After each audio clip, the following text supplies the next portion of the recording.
Exploration has always been the cornerstone when it comes to the basic foundation that the sci-fi genre was built upon. It's something that lies at the heart of so many stories, and it embodies the urge that exists within all of us that drives people to brave the unknown and find new frontiers to conquer. It represents the need to venture out into the unforgiving vacuum of space in search of alien artifacts, new planets to colonize, and ancient ruins of lost civilizations to explore, all while avoiding the Lovecraftian horrors that lurk within the dark recesses of the void.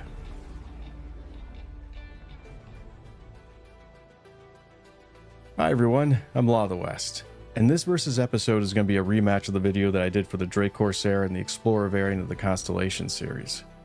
And the reason for this is because the Corsair wasn't a flyable ship back then, and the Connie has gone through some significant upgrades. The Corsair and the Constellation Explorer were designed by CIG to be direct competitors with one another, and both of them fall within the same classification when it comes to what type of explorer vessel they're supposed to be. The tier level of explorers that sits below them are ships like the Zeus ES and the Freelancer Dur, while the next higher tier level of ships are considered to be more dedicated explorer craft like the Carrack, the 600i, and the Odyssey. Also, since I made that last video, CIG attempted to add the 400i as a competitor for the Corsair and the Constellation. But things can and will unevenly shift from build to build, and the 400i didn't end up being the type of competitor that they really wanted it to be. And the intended goal was to make the Connie the midpoint that sat directly in between those other two ships. While the Corsair was going to be the most heavily armed, but had the weakest armor and was the slowest, while the 400i was going to be the fastest and had the strongest shields, but would also have the weakest weapons and the lowest carrying capacity. But I'm going to leave the 400 out of this discussion and instead focus just on the Corsair and the Connie. So this is going to end up being a comparison between a generalist and a specialist, what some people would consider to be a sensible choice versus the end to all extremes. I have to admit that exploration was the very thing that attracted me to Star Citizen in the first place, and as a result I spent more time researching this gameplay loop than any of the others. I know that a lot of people have questions about it, and trust me, I've asked those same questions as well. Like, for instance, what's there to explore in a universe where all the planets have not only been discovered, but have already built settlements on most of them? And I've talked with a number of people from CIG over the years about this very subject, and I was happy when I found out that one of the pillar leads, Tony Z, had a particular interest in this gameplay loop. And there are solutions that they're working on in different tier levels of exploration that are already being planned. And at some point I want to put out a video that does a deep dive into all this, but for now I'd like to just focus on the first tier level of exploration, which is something that we'll be seeing a lot more of in the near future. And the way it was explained to me was that we're not going to be trying to explore what's already been discovered. Instead, we're going to be searching through the vast amounts of not so empty space that exist in between these points of interest that we already know of. And that's where the untapped real estate is going to be, and where a wide variety of random encounters will be found. This is where you'll discover hidden Lagrange points, mineable asteroid clusters, derelict outposts, hydrogen clouds, pirate bases, shipwrecks, and a whole series of other kinds of mysteries. And an explorer ship will be able to find points of interest that are far beyond the range that most of the other ships are capable of detecting. And then you'll be able to record and sell that information, or drop a beacon so you can come back and exploit those findings for yourself.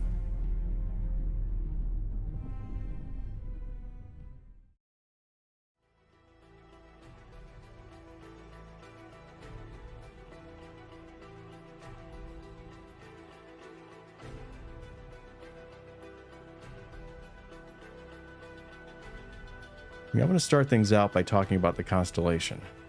The Constellation has 4 variants within its family, and for this video I'm only going to be referring to the Explorer model.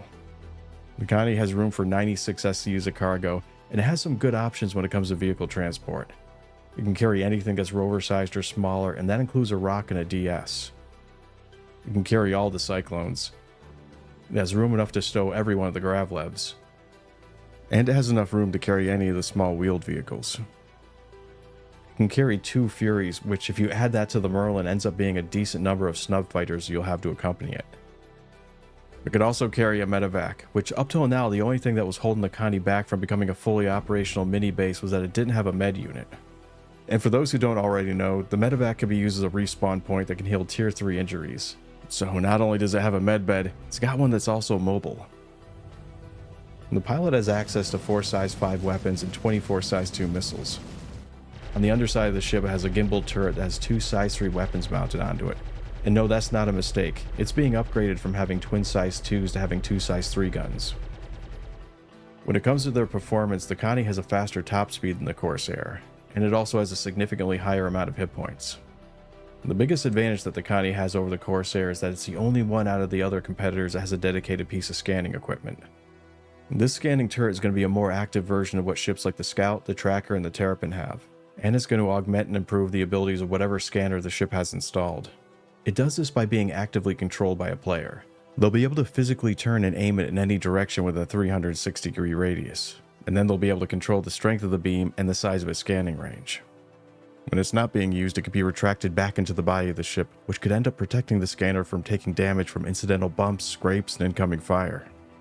And this makes the Connie the only serious ship when it comes to exploration, unlike the Corsair, which is a multi-rolled ship that's more of a floating gun battery than an explorer, and the 400i, which seems to be more of a touring pleasure yacht.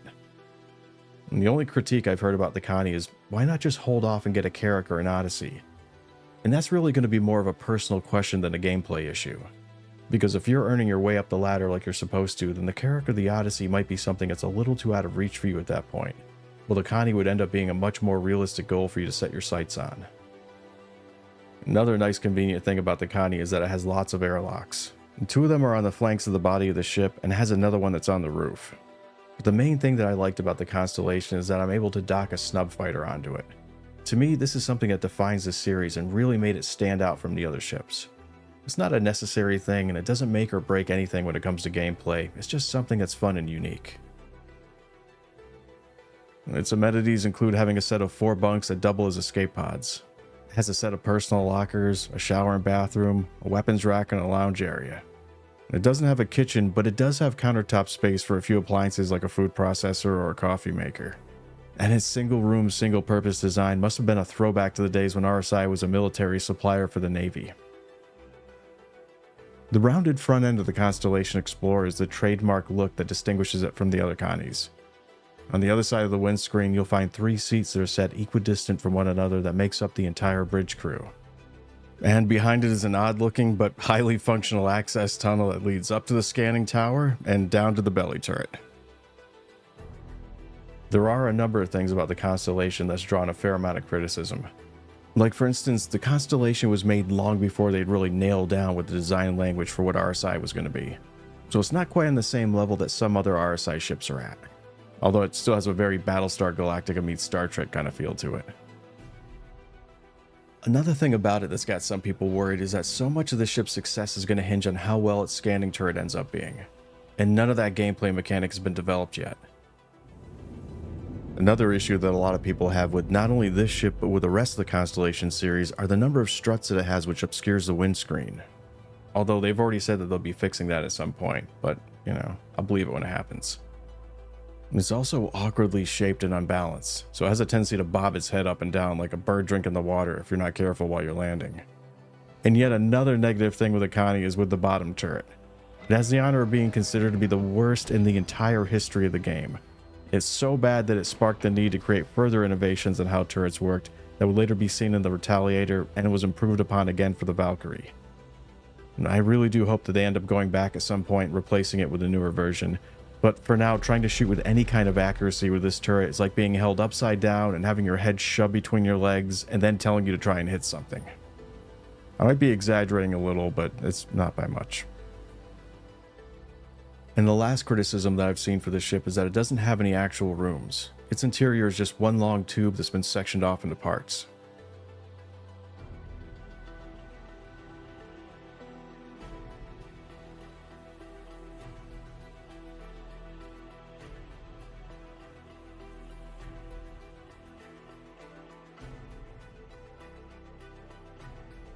And that brings me to the Corsair. The Corsair has 2 things about it that really makes it stand out among the other large ships. The first is that it has an incredibly impressive weapons loadout. In true Drake fashion, the pilot has access to 4 size 5 guns, and has 2 more size 4 guns that are mounted onto the wings. The pilot can also fire 8 size 3 missiles. Altogether, this is one of the most impressive displays of pilot-operated weaponry that you're going to find on a ship of its size. And you're going to have all of this at your fingertips regardless if you're flying with a crew or if you're traveling by yourself. And the ship also has 2 manned turrets, one on each of its flanks that both have a pair of size 2 guns, and has one more remote turret that's located on its back and facing towards the rear of the ship, which also has a pair of size 2 guns. The other really good thing about the Corsair is that it's one of the best generalists that you could get your hands on. And by that I mean it does a little of everything and it does it really well. It can carry a good amount of people, and even if they don't have an assigned seat, anyone who's hitching a ride could find a place to sit down in the galley or in one of the bunks, or hell, they could even use the toilet as a riot seat. In fact, I think that's going to end up being the best substitute for a riot seat that you could get. It can also carry 72 crates, and that may be less than what the Constellation can hold, but its vehicle bay is built in a way that gives it superior vehicle transport abilities. And so far it can carry anything that's storm-sized or smaller. And the Storm is so far the largest vehicle that you could cram into the back of the Corsair, which means that it can also carry a rover, and all the rover variants including a medevac. And that's important for all the same reasons that it was for the Connie. It can also carry all the Cyclones. It can hold every Gravlev and every small wheeled vehicle like a Mule, STV, PTV, and a Ranger. It even technically has enough room to fit a Pisces. And it can hold up to 4 Furies, which is totally insane. A skilled pilot could park these pretty easily, which means that the Corsair could have its own squad of snub fighters. And they could act as a good counter to the Corsair's vulnerability to small ships. And it can also hold an Archimedes or a Merlin. And it can also hold several Rocks or Rock DSs. Now that I'm looking at it, the Corsair can transport so many things, I think it would have been faster if I just listed what it couldn't carry. According to their in-game list of components, the Connie and the Corsair both have the same loadouts, so neither one of them has an advantage when it comes to that. And I want to remind people that the information on the ship matrix technical overview is wrong and needs to be updated. However, the Corsair is listed as having one more small computer than the Connie has, and that it's supposed to have one more medium-sized quantum fuel tank. For amenities, the ship has a communal kitchen area, a bathroom and shower, and has a separate room for each of its crewmen. The flight deck was made to cater to the lone spirit that sits at the heart of every Drake owner. Now, there's a certain respectable distance that needs to be maintained at all times if you're going to keep that dark, brooding persona of yours alive in the eyes of the other crewmen. Which means that there's only going to be room for one person on that bridge, and that's the pilot. And even if you do end up being stuck with a co-pilot, you're not going to have to worry about exchanging idle chit-chat or false pleasantries, because they're about to be banished into a soundproof room that's located somewhere in the bowels of the ship. And from there, they can connect to and operate the remote turret. For efficiency's sake, they're also generously provided with their own jumbo-sized personal bucket for bathroom breaks. The Corsair is arguably one of, if not the best choice for a solo pilot if they want to get a large ship. It's an incredible mission runner and has tons of options that you can use it for. And this level of versatility that it has gives you the freedom to be able to reduce your entire permanent fleet down to just the Corsair and whatever vehicles you could carry inside of it. And on top of that, you'd have the option to bring as many additional people as you'd want.